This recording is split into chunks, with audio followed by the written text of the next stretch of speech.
Hello guys, welcome back. आज हम review करने वाले हैं हमराही एपिसोड 31 जो कि फाइनली आ गया है। चलिए देखते हैं आज का एपिसोड कैसा होता है। वैसे तो मैं प्रोमो देखी हूँ जिसमें वो थोड़ा सा रोमांटिक बर्थडे सेलिब्रेट किया जा रहा है एलिफ का। इल्हाम एलिफ बनी है, फिर सेहान आई लव यू कह रहा है, वो इल्हाम को ही कह रहा है। पता नहीं यार, थोड़ा सा कंफ्यूजिंग हो गया है, बट अच्छा है, जो भी है अच्छा है। और लाला को पता चल गया है कि उसके बेटे को सियान गाजी ने मारा है। तो चलिए पहले आज का एपिसोड का रिव्यू कर ले। रेहान निसात बी से भी झूठ बोल रहा है। कम से कम निसात बी को तो बता ही सकता है कि क्या हुआ है। ना जिक्रिया को बताया, ना चंदा को बता रहा है, किसी को भी नहीं बता रहा है। बस ये चारों आपस में ही खिचड़ी पका रहे हैं, आपस में भी ही जो भी कर रहे हैं। अचानक से ट्रबल में आएंगे। खैर, गाजी अंकल को पता चल गया है।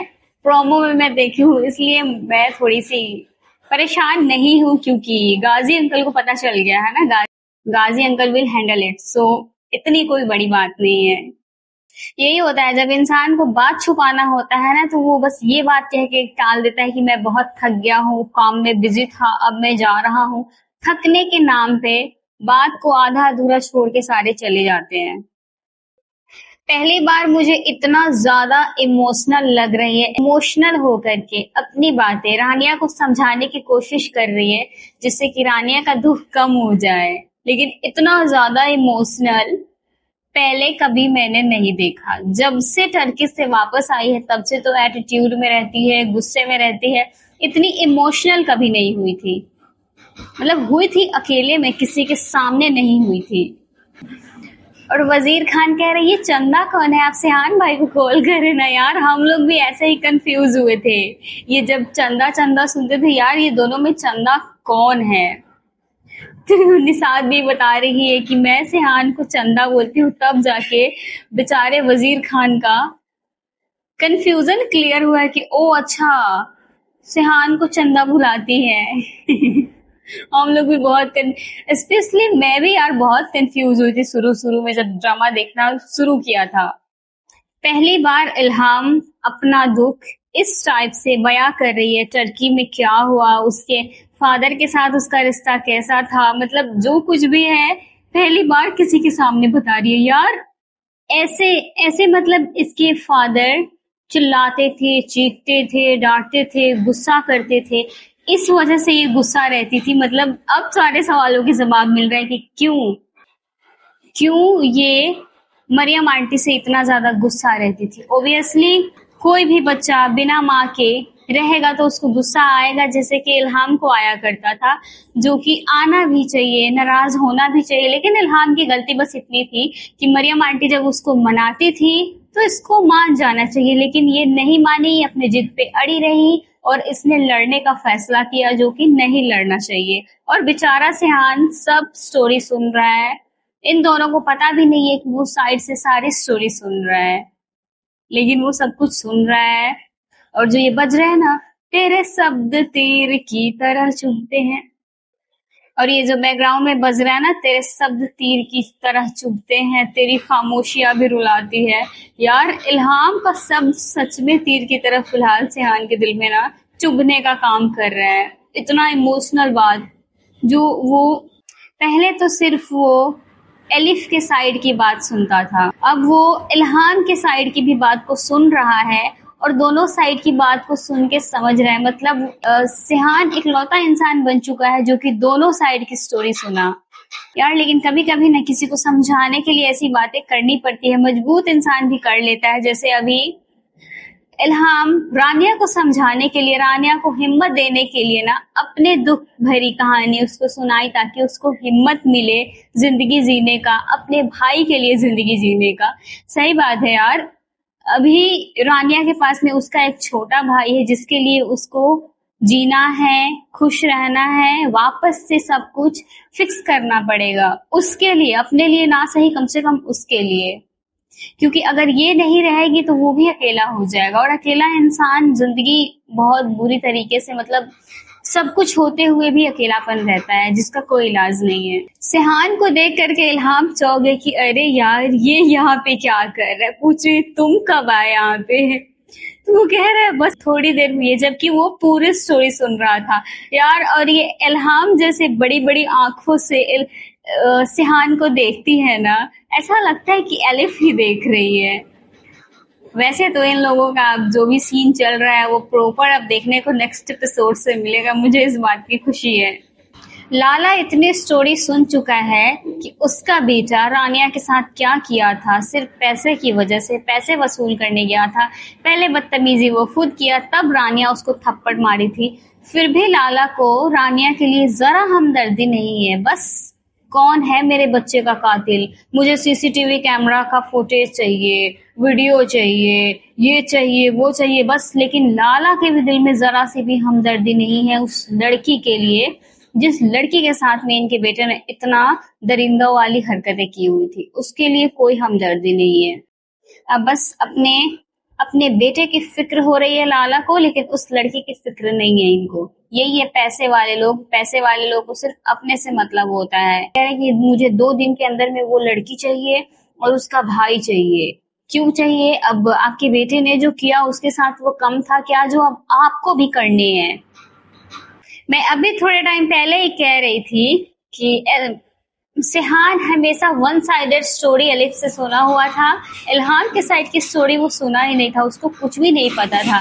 अब वो सुना है तब उसको रियलाइज हुआ है कि इल्हाम की लाइफ भी बहुत ज्यादा टफ रही है, वो भी बहुत मुश्किल से जिंदगी गुजारी है, बहुत मतलब दुख में गुजरी है उसकी भी जिंदगी। सो अब वो कह रहा है कि तुमने ये बात किसी से शेयर क्यों नहीं की, और इल्हाम पूछ रही है कि मैं किसको बताती और क्यों बताती। तो कह रहा है मुझे बताती। अरे भैया कैसे भूल गए हो कि तुम उसकी बहन के हस्बैंड हो और तुम्हारे ऊपर कत्ल का इल्जाम लगा हुआ था, सारे गवाह तुम्हारे खिलाफ थे, और वो अपनी बहन के कातिल को बैठ के अपनी दुख भरी लाइफ की सारी स्टोरी सुनाएगी क्या? अब जाके सब कुछ ठीक हुआ है, ऐसे कैसे भूल गए हो? मतलब मत भूलो, अभी ठीक हुआ है। इससे पहले पहले तुम उसके बहुत बड़े दुश्मन थे, दुश्मन जिसको वो देखना भी पसंद नहीं करती थी। कैसे भूल जा रहे हो? गाइस आप लोग इल्हाम के वर्ड्स को नोटिस करो। कह रही है मैं तुम पे ट्रस्ट नहीं करती थी, ट्रस्ट नहीं करती थी, इट मीन्स कि अब ट्रस्ट करती है। और फिर कह रही है कि लेकिन हमारा तुम्हारा रिश्ता ही क्या है, सिवाय इसके कि तुम्हारे सीने में मेरी बहन का दिल धड़क रहा है। बहन, वो तुम्हारी बहन का हस्बैंड है, इस नाते तुम दोनों साली और जीजू मतलब वो तुम्हारा जीजू हुआ, मतलब इस नाते तुम रिश्ते की बात कर रही हो तो मैं कह रही हूँ ऐसी। अब वो अलग बात है कि तुम्हारी बहन इस दुनिया में नहीं है, बाकायदा रिश्ता तो है ना, ऐसे कैसे कह रही हो मेरा तुम्हारा रिश्ता क्या है? रिश्ता जैसा भी है, तुम्हारे कुछ भी कह देने से बदल नहीं जाएगा। वही तो मैं सोचूं कि जिक्रिया इतना एक्टिव है, वो पता कैसे नहीं लगा सकता है। आखिरकार जिक्रिया वहां तक पहुंच ही गया। बंदे से पता लगवाने का कोशिश किया कि सिहान उन दोनों भाई बहन को यहाँ लेकर के क्यों आया, लेकिन उसको पता नहीं चला। एट द एंड उसको ये बात नहीं पता चल के कुछ और तो पता चला कि उस गेस्ट हाउस के बारे में लाला के बंदे पता कर रहे हैं, और ये दोनों बातें एक दूसरे से कनेक्ट कर रहा है। एंड गाजी अंकल का ना जो ये रोंगटे खड़े हुए हैं, मतलब शौक हुए हैं कि ये पता क्यों कर रहे हैं, उन दोनों भाई बहन के बारे में क्यों पूछ रहे हैं, मतलब सारी चीजें एक साथ कनेक्ट हो रही है। और गाजी अंकल सोच रहे हैं कि ये गलत है, ये सही नहीं हो सकता है। गाजी अंकल आप दोनों जो सोच रहे हो ना, बिल्कुल सही सोच रहे हो, ये बात कनेक्ट है और आपको पता लगवाने की जरूरत है। आपका बेटा ही है जो वलीद खान को मारा है, एक्सीडेंटली ही सही लेकिन मारा है। गाजी अंकल ताजियत के लिए लाला के घर जा रहे हैं। यार आज लाला के घर जाएंगे और नेक्स्ट एपिसोड में लाला को पता चल जाएगा कि इन्हीं का बेटा उनके बेटे का कातिल है। हाउ स्ट्रेंज यार, बहुत बहुत धमाका होगा ना। क्या बात है, सिहान कह रहा है उसकी एहसास जाने नहीं देती तुम, यहाँ मुझे रुकने नहीं देते। इट मीन्स कि इसको एलिफ का याद आता है और यहाँ पे वो रहता है तो एलिफ की यादों को महसूस कर पाता है। और इल्हाम है कि इसको यहाँ रुकने नहीं देती। बट इल्हाम यहाँ पे कन्फेस कर रही है कि मैं तुम्हें रोकती नहीं हूँ इस चीज के लिए। वो बता रही है भाई मत गलत इल्जाम लगाओ मुझ पे, मैंने तुम्हें मना नहीं किया है। गाइस मुझे ना बहुत ज्यादा अच्छा लग रहा है कि चलो तसल्ली से, एकदम प्यार से, आराम से, बिना किसी प्रेशर के सारी बात सेहान इल्हाम को बता रहा है कि वो बचपन से लेके, वो बचपन में बिना माँ के रहा है। वो बहुत छोटा था तो उसकी माँ चली गई, फिर निसात बी को उसकी माँ की जगह पे रख दिया गया। उसके बाद एलिफ आई, एलिफ उसके साथ रही, खुशी से रहता था। फिर उसको बीमारी हुई, उस बीमारी होने के बाद जब उसको पता चला था कि उसको बीमारी हुआ है तो वो एलिफ को घर तक यहाँ छोड़ने के लिए आया हुआ था कि वो अपने घर पे रहे, उसको अकेला छोड़ दे, बट वो छोड़ नहीं पाया। तो जो वो बात पता चला हुआ था ना पड़ोसियों से इल्हाम को कि एक बार लड़ाई हुई थी दोनों की, रात को लेकर के आया हुआ था सेहान उसको छोड़ने के लिए, फिर दोनों साथ चले गए, वो बात इल्हाम को आई होप कहीं ना कहीं से याद आएगा और समझ में आएगा। और फिर वो सारी इमोशनल बात बता रहा है कि अगर मैं जिंदा, जिस टाइम एलिफ मर रही थी उस टाइम मैं आईसीयू में बेहोश था, इसलिए मैं उसको बचा नहीं पाया। अगर मैं होश में होता तो उसको मरने तो नहीं देता, ऐसा बता रहा है, उसको कन्फेस कर रहा है उसके इल्हाम के सामने। और इल्हाम, लेकिन अच्छा है ना, अपना दुख बांट के ना इंसान को थोड़ा सा रिलीफ मिलता है। और सेहान इल्हाम के सामने अपने दुखों को, गमों को बांट करके ना थोड़ा सा उसको रिलीफ मिल रहा है और वो धीरे धीरे ट्रॉमा से बाहर निकल रहा है। चलो ये दोनों दुख से, अपने अपने दुख की वजह से एक दूसरे से कनेक्ट हो रहे हैं। कभी कभी ऐसा होता है ना कि लोग दुख की वजह से कनेक्ट होते हैं, कभी कभी लोग प्यार की वजह से कनेक्ट होते हैं, कभी पैसे की वजह से कनेक्ट होते हैं। और जो दुख की वजह से कनेक्ट होते हैं ना, दुख की वजह से कनेक्ट हुआ रिश्ता बहुत लॉन्ग लास्टिंग होता है, बहुत प्यारा रिश्ता होता है, बहुत अच्छा बॉन्ड होता है। और इल्हाम का और सेहान का दुख से कनेक्ट हो रहा है रिश्ता। सो गाइज मुझे तो ये सब देख के डर भी लग रहा है। गाजी अंकल लाला के साथ बैठ के ताजियत पे आए हुए हैं लाला के घर पे, और लाला उनके सामने बैठ के कह रहा है कि मैं अपने दुश्मन को कंफर्म कर रहा हूँ। और गाजी अंकल पूछ रहे क्या लगता है कौन हो सकता है, और लाला कह रहा है पता नहीं है लेकिन जल्द पता चल जाएगा। जब गाजी अंकल को पता चलेगा कि उस जिस बारे में ये बात करने आए हैं उस कत्ल को अंजाम इनका अपना बेटा दिया है, इनको कितना बड़ा शौक लगेगा यार। और ये सब कुछ ठीक कैसे करेंगे, ये तो बहुत ज्यादा भयानक हो जाएगा। और गाजी अंकल कह रहे कि अगर मैं तुम्हारी कोई मदद कर सकूं तो मुझे जरूर याद करना। और लाला कैसे चौड़ में कह रहा है अभी मेरे अंदर दम है, जब दम खत्म हो जाएगा तो मैं तुम्हें बताऊंगा, तुम्हारी मेहरबान अल्फाज मुझे याद रहे। वो सब तो ठीक है लेकिन जिस चीज के बारे में पता लगाने के लिए ये गाजी अंकल बेताब हो रहे हैं कि मैं तुम्हारी मदद कर सकूं तो जरूर बताना, ये कैसे होगा यार। सिहान, गाजी अंकल बहुत बुरे तरीके से फंसे हुए लेकिन उनको पता नहीं है। रानिया यार तुम कैसी बातें करती हो, वो भाई है तुम्हारा, तुम्हारा ख्याल नहीं रखेगा, तुम्हारी फिक्र नहीं करेगा तो किसकी करेगा, वो छोटा भाई है तुम्हारा, उसका दिल दुखा रही हो ऐसी बातें कर गए। एक मैं हूँ, मेरा भी छोटा भाई है, एंड मेरे पास ना अपने छोटे भाई के लिए एक शब्द है, एक सेंटेंस है, who I am without my बड़ा हाइट वाला छोटा भाई। यार सच में मैं उसके बिना कुछ भी नहीं हूँ, मैं मेरे भाइयों के बिना मुझे लगता है यार मेरी जिंदगी अधूरी है। एक मैं हूँ, मेरा भाई मुझसे नाराज हो जाए मुझे लगता है मेरी दुनिया उजड़ गई, मेरा दिल नहीं लगता उन लोगों से बात करे बगैर। और रानिया कैसे कर रही है। हाँ एक बात रानिया सही कह रही है कि वजीर खान अपनी बहन के साथ यहाँ पे रहना चाहता है, वक्त गुजारना चाहता है, बातें करना चाहता है, उसका दिल नहीं लगता अपनी बहन के बगैर। लेकिन जैसा सिहान और इल्हाम कह रहे हैं वैसा इनको करना चाहिए क्योंकि वो दोनों इनकी हिफाजत कर रहे हैं। इल्हाम कन्फेस कर रही है कि तुम मैं अनभिज्ञ हूँ, मुझे नहीं पता है, लेकिन तुम तो मामा के साथ में और अलिफ के साथ में वक्त गुजारे हो, तुम्हें सब कुछ पता है। मैं वक्त गुजारी ही नहीं हूँ। मैं तो इसका रहा है, वो जब भी कॉल करती थी मैं उनसे लड़ लेती थी। अब इसको ना बहुत ज्यादा रिग्रेट है, ये जो की है उस चीज का रिग्रेट है। और एट द एंड इंसान के साथ यही होता है, रिग्रेट के अलावा कुछ भी नहीं बचता। इंसान जब बेहिस हो जाता है ना किसी भी चीज पे, बार बार ब्लेम करना, एक ही बात को दोहराना, एक ही चीज में घुसे रहना, मतलब एक ही पॉइंट पे अटके रहने से ना यही सब होता है। एंड में मिला क्या? रिग्रेट। और लड़ते कभी थकी नहीं है इल्हाम, और अब उसके पास लड़ने के लिए भी उसकी माँ नहीं है। वैसे सबसे अच्छी बात फिलहाल ये चल रही है कि पहले सिहान अपना सारी दुख, सारी तकलीफ इल्हाम के सामने बताया, और अब इल्हाम को भी लगा कि मुझे अपना सैर करना चाहिए, तो वो भी अपना दुख सैर कर रही है in front of Sheehan. And मुझे लगता है ये एक नई शुरुआत है। दुख बांटने के बाद में ना दोनों का दुख कम होगा और फिर एक होगी नई शुरुआत। और सिहान समझता भी है, कैसे वो समझा रहा है कि इन सब के बावजूद भी, तुम्हारी इतनी बदतमीजी करने के बावजूद भी, वो दोनों तुमसे बहुत ज्यादा प्यार करते थे, जो कि रियल भी था।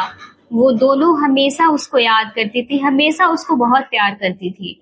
यही तो होता है, इंसान जिद में कभी कभी इतना पागल हो जाता है ना कि उसको कुछ समझ में ही नहीं आता है। जैसे कि जस्ट लाइक इल्हाम, ये इतनी जिद्दी थी कि अपने जिद में इसको कभी कुछ दिखाई देता ही नहीं था, उन लोगों का प्यार दिखाई ही नहीं देता था कि वो दोनों इससे कितना प्यार करती थी। अब इतना रो रही है बहन, अब बस करो, तुम्हें रोता हुआ देख के मैं रोने लगूंगी, अब मेरा बस हो रहा है, तुम्हारा दुख मुझसे नहीं देखा जा रहा है, अब बस कर दे पगली, बस कर दे, वरना मैं रोने लगूंगी। तुम बिल्कुल भी बुरी नहीं हो यार, बस तुम्हारे हालात ही ऐसे थे कि तुम्हें ऐसे करने पड़े। कभी कभी हो जाता है इंसान, जिद्दी इंसान के साथ ये प्रॉब्लम है। मैं खुद जिद्दी हूँ, मैंने खुद भी खुद को बर्बाद करने में कोई कसर नहीं छोड़ी है। मेरे घर वाले मुझे समझाते रहे ये मत कर, ये गलत है, लेकिन मैं इसलिए उस काम को करती थी क्योंकि घर वाले मुझे कहते थे कि ये गलत है मत कर। तो मेरा था कि ये मुझे कैसे मना कर सकते हैं, मैं अपने मन की मालिक हूँ, मुझे जो मन में आएगा मैं वही करूंगी, मैं करूंगी वही जो मुझे ठीक लगेगा, बिकॉज इट्स माई लाइफ। और इसके चक्कर में मैंने अपने जिंदगी के बहुत सारी चीजें खराब की है, बर्बाद की है, मतलब कसर नहीं छोड़ी है। वैसे मैं धीरे धीरे रिकवर कर रही हूँ, बट स्टिल यार ऐसा होता है। और जो ये रिग्रेट है ना, बहुत बहुत इंसान को बहुत अंदर तक तोड़ देता है। मेरे साथ भी ना रिग्रेट के अलावा कुछ भी नहीं बचा है, इसलिए ना मुझे इल्हाम का दुख दर्द बहुत अच्छे से समझ आ रहा है। ये सही कह रहा है, अब खुद को कंट्रोल करो, संभाल लो खुद को। अब जब भी कुछ गलत होता है ना तो इंसान को लगता है कि यार सब मेरी वजह से हुआ है, काश किया होता मैंने तो सब कुछ अच्छा होता है, सबके साथ ऐसा होता है। रानिया को लगता है कि वो वलीद खान को थप्पड़ मार के बहुत बड़ी गलती की है, जो कि सही की है, गलत कुछ नहीं की है। इंसान को ना अपने सेल्फ रिस्पेक्ट में ना उठाया गया हाथ, किया गया कोई भी काम गलत नहीं होता। और वो तो डायरेक्ट इज्जत पे हाथ डालने की कोशिश किया था ना, उसने बहुत गलत किया था, तो उसके ऊपर थप्पड़ उठाने में कोई प्रॉब्लम नहीं था, जो कि बिल्कुल सही की। बेवजह का रिग्रेट कर रही है ये इल्हाम, सही समझा रही है, कुछ भी गलत नहीं किया। और लोग क्या कहेंगे, ये जो लोग क्या कहेंगे वाली सिस्टम है ना, ये सबसे बुरी चीज है। ये जो 4 लोग होते हैं ना, वो आपके साथ कुछ अच्छा करने के लिए नहीं आएंगे, लेकिन जब गलत की बात आती है ना तो ये 4 लोग गलत में बोलने आते हैं, लेकिन कुछ अच्छा करे तो ये 4 लोग नहीं आएंगे तुम्हारे हेल्प करने, मदद करने के लिए नहीं आएंगे। कौन से लोग? ये लोग कहाँ थे उस दिन? हेल्प करने आए? नहीं आए। फिर कौन से लोग? जिस हिसाब से इल्हाम हर जगह जहां देखो बस बैठ के तुमसे मर्डर हुआ है, तुमसे मर्डर हुआ है जो ये कह रही है ना, अगर किसी ने सुन लिया ना तो लाला को जो कल पता चल रहा है ना वो आज ही पता चल जाएगा। यार इल्हाम बस कर दो बहन, बार बार तुमसे मर्डर हुआ है, तुमसे मर्डर हुआ है कह के क्या कहना चाहती हो? वो कह रहा है वो एक्सीडेंटली हुआ है, तुम बार बार कह रही हो मर्डर हुआ है, क्या है यार ये। और वो मरा वो बहुत अच्छा हुआ। सेहान बिल्कुल सही कह रहा है, वो मरा लेकिन मुझे उसका मर्डर था या फिर एक्सीडेंटली हुआ, जो भी हुआ, लेकिन मुझे उसके मरने का कोई रिग्रेट नहीं है, होना भी नहीं चाहिए। ऐसे ऐसे लोगों की मौत से ना रिग्रेट नहीं होना चाहिए, जो एक हंसती खेलती मासूम जिंदगी को खराब कर दिया, एक मासूम सी लड़की का जिंदगी तबाह कर दिया यार। अब सेहान रिक्वेस्ट कर रहा है कि कल बर्थडे है ना, कल इल्हाम का और अलिफ का दोनों का बर्थडे है। फीलिंग बैड फॉर इल्हाम बिकॉज इल्हाम खुशी से कह रही है तुम्हें पता है, तुम्हें याद है, उसको लगा था कि उसका बर्थडे सेहान को याद है, फिर वो कह रहा है कल अलिफ का बर्थडे है, मैं कैसे भूल सकता हूँ। फिर उसको ना थोड़ा सा उसका वो जो रिएक्शन चेंज हुआ है, आप लोगों ने नोटिस करा होगा। और वो रिक्वेस्ट कर रहा है कि क्या तुम एक दिन के लिए अलिफ बन सकती हो। और इस प्रकार से आज के एपिसोड का एंड होता है। आज के लिए बस इतना ही, मिलते हैं नेक्स्ट वीडियो में। वीडियो को लाइक कर देना, चैनल को सब्सक्राइब जरूर कर देना और कमेंट भी किया करो यार।